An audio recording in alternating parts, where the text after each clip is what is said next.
बहुत समय पहले की बात है। किसी गांव में एक किसान रहता था। वह रोज भोर में उठकर दूर झरनों से स्वच्छ पानी लेने जाया करता था। इस काम के लिए वो अपने साथ 2 बड़े घड़े ले जाता था, जिन्हें वो डंडे में बांधकर अपने कंधे पर दोनों ओर लटका लेता। उनमें से एक घड़ा कहीं से फूटा हुआ था और दूसरा एकदम सही था।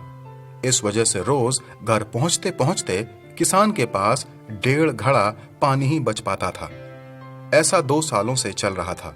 सही घड़े को इस बात का घमंड था कि वो पूरा का पूरा पानी घर पहुंचाता है और उसके अंदर कोई कमी नहीं है। वहीं दूसरी तरफ फूटा घड़ा इस बात से शर्मिंदा रहता था कि वो आधा पानी ही घर पहुंचा पाता है और किसान की मेहनत बेकार चली जाती है। फूटा घड़ा ये सब सोचकर बहुत परेशान रहने लगा और एक दिन उससे रहा नहीं गया। उसने किसान से कहा, मैं खुद पर शर्मिंदा हूं और मैं आपसे क्षमा मांगना चाहता हूं। किसान ने पूछा, क्यों? तुम किस बात से शर्मिंदा हो? शायद आप नहीं जानते, मैं एक जगह से फूटा हुआ हूं और पिछले 2 सालों से मुझे जितना घर पानी पहुंचाना चाहिए था, बस उसका आधा ही मैं पहुंचा पाया हूं। मेरे अंदर ये बहुत बड़ी कमी है और इस वजह से आपकी मेहनत बर्बाद होती रही है। फूटे घड़े ने बड़े दुखी मन से ये बात कही। किसान को घड़े की बात सुनकर थोड़ा दुख हुआ और वह बोला, कोई बात नहीं, मैं चाहता हूं कि आज लौटते वक्त तुम रास्ते में पड़ने वाले सुंदर फूलों को देखो। घड़े ने वैसा ही किया। वो रास्ते भर सुंदर फूलों को देखता आया।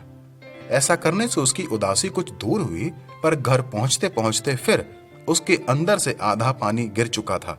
वो मायूस हो गया और किसान से क्षमा मांगने लगा। किसान बोला, शायद तुमने ध्यान नहीं दिया कि पूरे रास्ते में जितने भी फूल थे वो बस तुम्हारी तरफ ही थे। सही घड़े की तरफ एक भी फूल नहीं था। ऐसा इसलिए है क्योंकि मैं हमेशा से तुम्हारे अंदर की कमी को जानता था और मैंने उसका लाभ उठाया। मैंने तुम्हारे तरफ वाले रास्ते पर रंग बिरंगे फूलों के बीज बो दिए थे। तुम रोज थोड़ा थोड़ा करके उन्हें सींचते रहे और पूरे रास्ते को इतना खूबसूरत बना दिया। आज तुम्हारी वजह से ही मैं अपना घर सुंदर बना पाया हूं।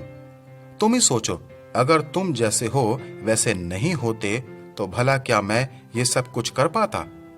दोस्तों, हम सभी के अंदर कोई ना कोई कमी अवश्य होती है, पर यह कमियां हमें अनोखा बनाती हैं। उस किसान की तरह हमें भी हर किसी को वैसा ही स्वीकार करना चाहिए जैसा वह है और उसकी अच्छाई की तरफ ध्यान देना चाहिए। और जब हम ऐसा करेंगे तब फूटा घड़ा भी अच्छे घड़े से मूल्यवान हो जाएगा। बाइबल कहती है, एक दूसरे की उन्नति का कारण बनो।